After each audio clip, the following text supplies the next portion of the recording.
welcome to the news update on AFRICUNIA television, reaching you from a studio in the nation's commercial capital, Lagos, Nigeria. And I am Deborah Ezeh.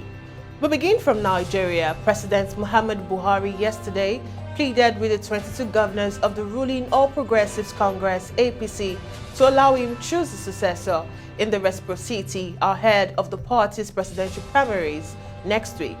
Buhari made the appeal at a meeting in Abuja with the governors, which was also attended by other stakeholders.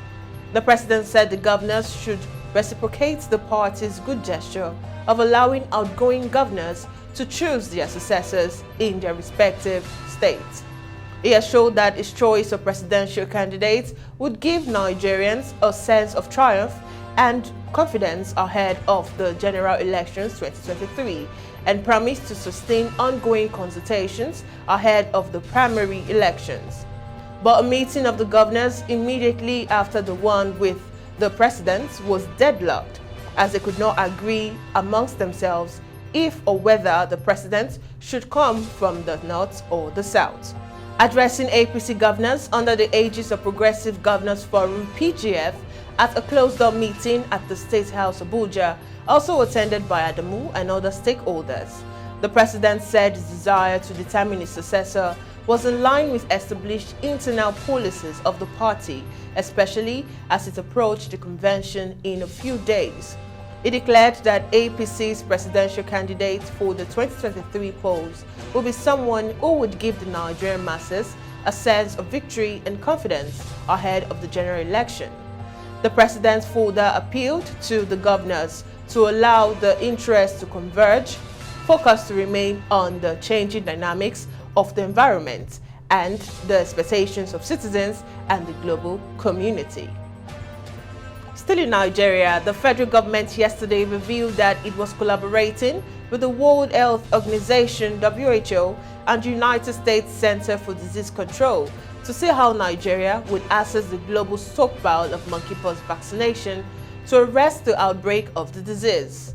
The government's move came just as the Nigerian Center for Disease Control, that is NCDC, yesterday dismissed the allegation that it was operating biological laboratories with monkeypox virus in Nigeria. The National Primary Healthcare Development Agency, which revealed the collaboration with the WHO, also disclosed that it has vaccinated 30,327,550 persons with the first dose.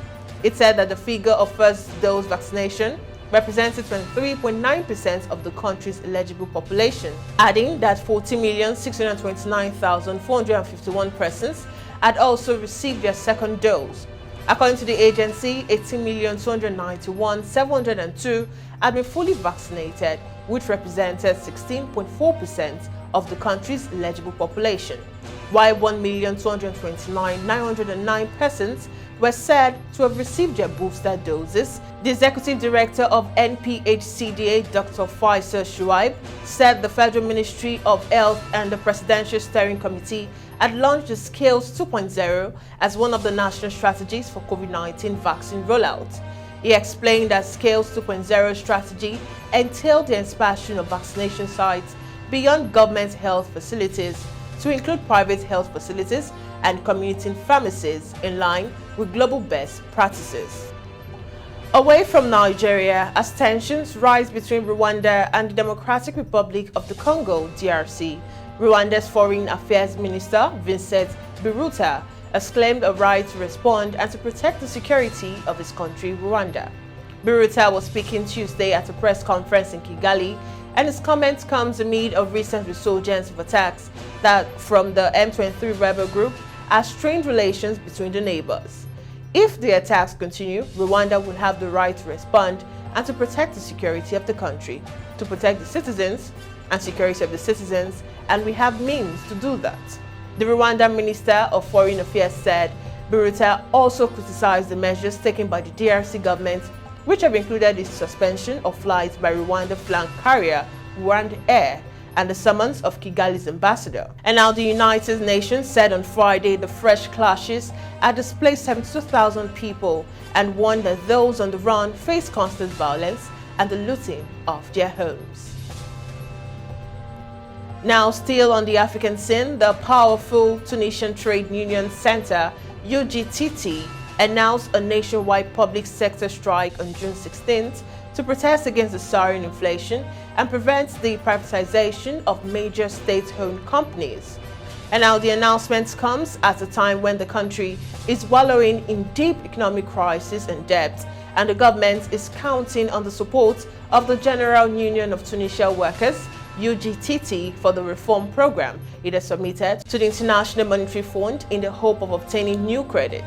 In a statement, the union accused President Kais Saied of undermining the principles of negotiation and redlining on previous agreements, while the country is facing crazy and continuous price rises. With inflation at 7.5% in April over 1 year, all the staff of the 159 institutions and public enterprises will stop work in order to obtain immediate negotiations to restore the purchasing power of Tunisians. The government has submitted a reform plan to the IMF that includes a freeze on the civil service wage bill, a gradual reduction of some state subsidies, and also restructuring of state-owned enterprises. But however, the IMF wants these promises to be supported by the social partners, including the UGTT, to ensure their implementation. We now head to the foreign scene, where Shanghai sprung back to life on Wednesday after 2 months of bitter isolation under a ruthless COVID-19 lockdown, with people driving cars again or cramming into trains and buses to go to work, hoping to never go through a similar ordeal again. Now, the 25 million residents in China's largest and most cosmopolitan city endured 2 months of frustration, mental stress, and economic loss as the country went against the global consensus that COVID cannot be decisively defeated and impose a zero-tolerance policy to stamp out the outbreaks. On Tuesday, Shanghai's largest quarantine facility, a 50,000-bed section of the National Exhibition and Convention Center, discharged the last 2 of the 174,308 COVID-positive cases who had been housed there. It declared itself short, but Shanghai's lockdown ordeal has come to symbolize what critics say is the instability of China's adherence to a zero-COVID policy. Now moving on, Russia troops fought to take complete control of the eastern industrial city on Wednesday, as the United States said it will provide Ukraine with advanced rockets to help it force Moscow to negotiate an end to the war. President Joe Biden said the United States would provide Ukraine with more advanced rocket system and munitions so it can more precisely strike key targets on the battlefield. Addressing concerns that such weapons could draw the United States into a direct conflict with Russia, senior administration official said Ukraine gave assurances the missiles would not be used to strike inside Russia. Shortly after the U.S. decision was announced, the Russian Defense Ministry said Russia's nuclear forces were holding drills in the Ivanovo province northeast of Moscow.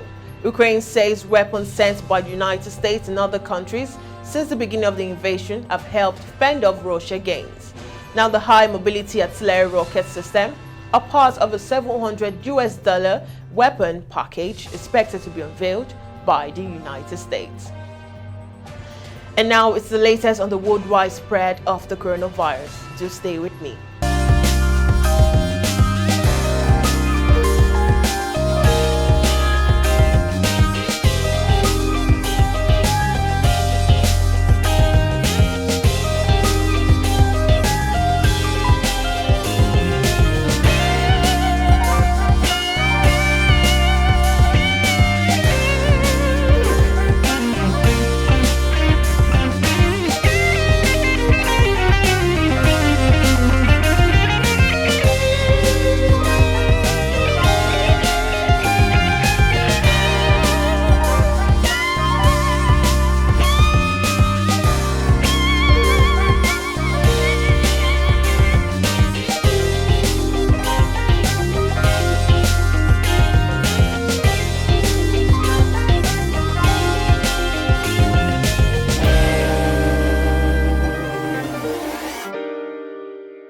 And now welcome back. We now head to the world of sports, where La Liga president Javier Tebas said on Tuesday the Spanish League will send its formal complaint to UEFA in 1 or 2 days regarding Mbappe's new contract at Paris Saint-Germain. Tebas said it was impossible there has now been cheating, referring to UEFA's financial fair play rule, and that the Liga is not going to allow an European club to destroy the ecosystem of European football. Mbappe rejected Real Madrid to sign a new 3-year deal at PSG last week, prompting Tebas to say the agreement was an insult to football, given the French club's financial losses. Now, PSG suffered a €224.3 million loss in 2020 and 2021, an increase of 80% on the previous year, the annual report from French Football Financial Authority said earlier this month. La Liga introduced a system of strict spending restriction in 2013, which include budgets being imposed on every Spanish club depending on their financial situation. Now, La Liga insists the control will increase the competitive balance of the league and encourage clubs to adopt longer-term approaches to spending. And finally, Tottenham Hotspur assigned Croatia international Ivan Perisic on free transfer. The 33-year-old will join the North London side when his contract at Inter Milan expires at the end of June after agreeing a 2-year deal. His arrival marks a change from Tottenham's usual transfer policy of signing younger players with a sell-on value and is a sign of their growing confidence in Conte. Perisic bid farewell to Inter fans with an Instagram message that acknowledged his time wearing this. He said, and I quote, "Glorious jersey has come to an end." He added, "It was an unforgettable learning experience for me as a player and for my whole family. To the team, to the staff, to all the employees, but most importantly, to the fans. You will always have a special place in my heart." End of quote. And that concludes the news update from us on AFRICUNIA television. To stay connected and up to date to our news and subsequent programs, do subscribe to our YouTube channel, like, and leave a comment for me on the comment section. Also follow us on all our social media platforms on Instagram, Facebook, and on Twitter respectively. Link us up on www.africunia.tv. Once again, I am Deborah Ezeh. Bye for now.